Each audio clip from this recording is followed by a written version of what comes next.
Model Divya Pahuja की लाश को जिस कार में ठिकाने लगाया गया था, पुलिस को वो कार लावारिस हालत में मिल गई।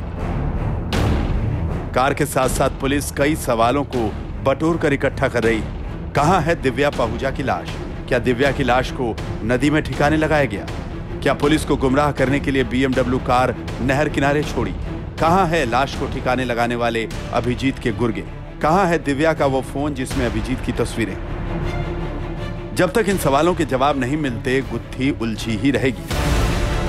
अब सवाल उठता है कि आखिर इस सब की शुरुआत कहां से हुई? दिव्या तब महज 18 साल की थी जब उनकी दोस्ती गैंगस्टर संदीप गाडोली से हुई थी और वो उसकी गर्लफ्रेंड बन गई थी। क्या गजब इत्तेफाक है कि उनकी ही आंखों के सामने उनके बॉयफ्रेंड का एनकाउंटर हो गया।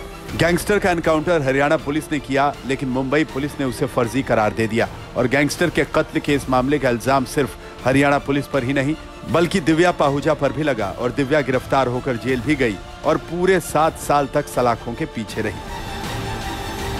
लेकिन अभी जमानत पर बाहर निकले दिव्या को महज 8 महीने ही हुए थे कि दिव्या पाहुजा का नए साल के दूसरे दिन ही गुरुग्राम में कत्ल हो गया।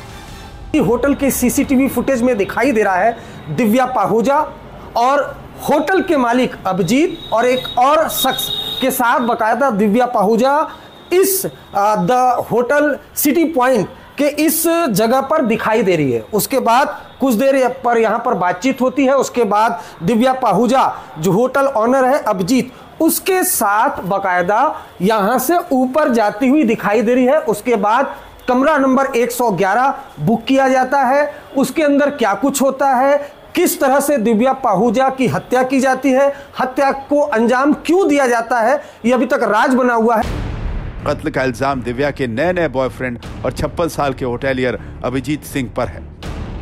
सवाल तो यही है कि क्या अभिजीत ने वाकई अपनी तस्वीरों की वजह से गुस्से में आकर मॉडल को गोली मारी या मॉडल के मर्डर के पीछे कोई और गहरी साजिश है? मॉडल के मर्डर के लिए अभिजीत किसी का मोहरा तो नहीं बना। मॉडल उस एनकाउंटर की चश्मदीद थी जिसे फर्जी बताया गया।